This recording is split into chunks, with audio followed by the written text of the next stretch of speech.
Voilà, Abdoulaye Cissé est avec nous sur ce plateau de 20 heures. Vous le connaissez tous sans nul doute pour être l'une des figures emblématiques de la musique burkinabé. Oui, sa musique berce les mélomanes depuis près de 50 ans.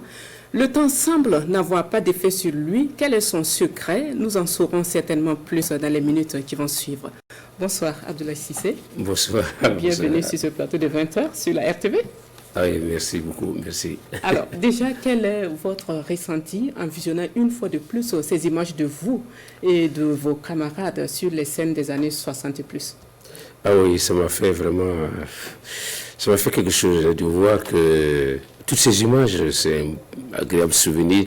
Et puis, vraiment, félicitations à vous qui avez fait des recherches pour faire cet élément vidéo. Il est vraiment très, très, très bien, très riche. Ça m'a fait vibrer un peu, ça m'a fait frissonner, quoi, tellement bon. Mes compagnons que je vois, ceux qui sont là, ceux qui ne sont plus là, ils sont très nombreux, ceux qui sont partis. Bon, ben oui, en quelques secondes, j'ai revu un peu toute l'histoire de la musique que nous avons vécue ici ensemble. Une mémoire, hein? Ouais. Presque 50 ans à bercer les mélomanes burkinabés. Alors, vous êtes toujours dans le feu de l'action. Quel est votre secret? Ben, il n'y a pas un secret. Je pense que c'est dû au simple fait que, bon, j'ai choisi la musique, ou plutôt la musique m'a choisi. Bon, c'est un peu ma vocation, c'est mon destin. Bon, c'est mon occupation principale. J'ai été instituteur, ça ne m'a pas empêché de faire la musique. J'ai été animateur de programme à la radio. J'ai fait tellement d'activités qui ne m'ont jamais empêché de faire la musique. Donc, ça veut dire que la musique et moi, c'est une histoire pour... voilà, pour toujours. Et donc, je ne sais pas, mais je me sens bien là-dedans, je ne sais pas. Il n'y a pas un secret. Je la fais naturellement, quoi. Je m'exprime dedans, je vis de ça. Bon, enfin, vivre de ça, je vais parler spirituellement, physiquement et économiquement un peu aussi. Bon, voilà. Et nous allons ajouter que vous avez bien joué votre rôle, hein, votre partition dans la promotion de la musique burkinabé. Quel est aujourd'hui votre regard de la musique de cette nouvelle génération?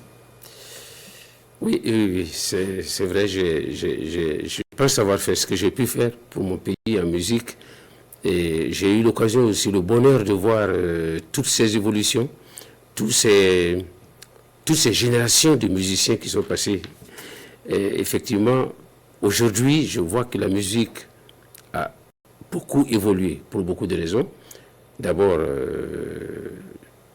les éléments, enfin, du moins les artistes de la nouvelle génération ont eu le temps d'apprendre, soit, même quand ils sont autodidactes, ils ont eu le temps d'apprendre parce qu'il y avait de la matière, beaucoup de matière devant eux. Et ça fait que, moi, j'ai l'impression qu'aujourd'hui, par exemple, si je prends mon domaine des chanteurs, les chanteurs d'aujourd'hui, ils sont nettement plus forts que nous avons été. Nous avons été des chanteurs...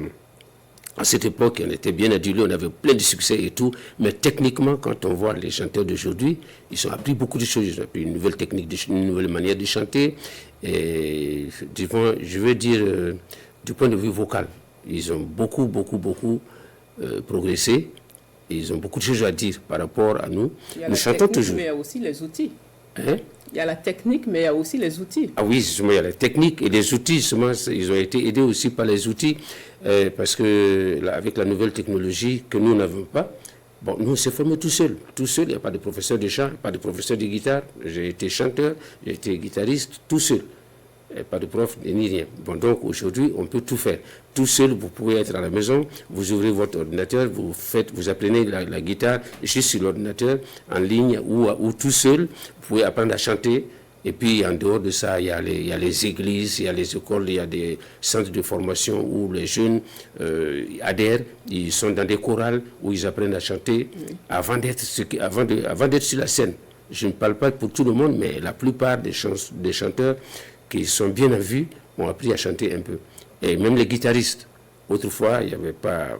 Mais les guitaristes d'aujourd'hui, il y a des très, très, très, très bons musiciens. Et il y a des très bons saxophonistes. Vous continuez à produire. On a envie de vous poser la question, comment vous arrivez à vous adapter? Ben oui, justement, je m'adapte. Justement, c'est le mot, je m'adapte. Parce que à notre époque, On était arrangeur, auteur, compositeur, arrangeur et tout. Alors qu'aujourd'hui, on se contente.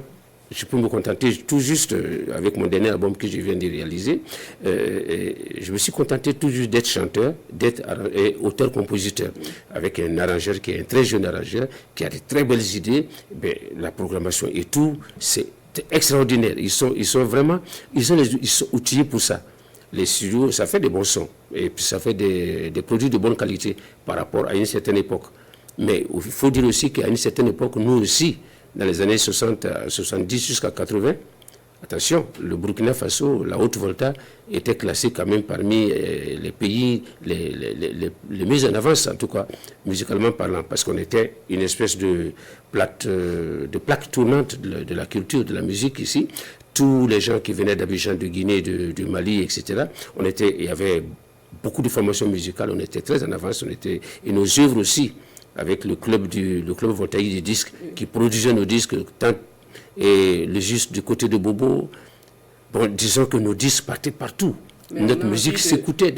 On a l'impression aujourd'hui que le Burkina a perdu beaucoup de points. Oui, de ce côté, la place musicale mondiale. Je confirme. Comment est-ce que vous, les pionniers, vous pouvez accompagner les jeunes pour de meilleurs jours de la musique burkinabé?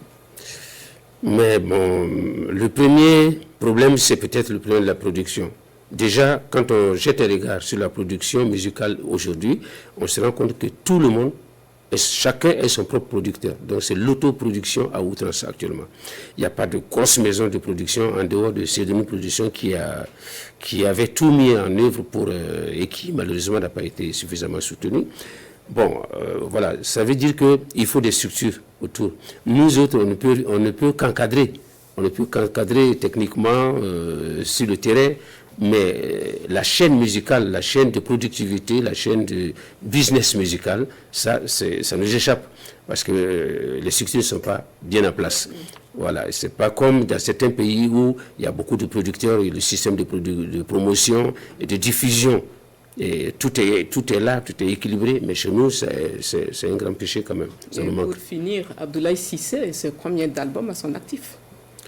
Bon, j'en ai fait une bonne quinzaine quand même. Si je résume, bon, une quinzaine, bon, c'est une façon de résumer parce que moi, je n'arrive pas à compter les albums parce que moi, j'ai fait des 45 tours, j'ai fait des 33 tours, j'ai fait des cassettes et j'ai fait des CD. Je ne sais pas, qu'est-ce que vous appelez album? Parce que, voilà, l'un dans l'autre, si on veut voir, bon, chaque produit qui est sorti avec 6 ou 8, 12 ou 13 titres, bon, en tout cas, bon, je n'en ai pas 20, mais au moins une quinzaine, ouais.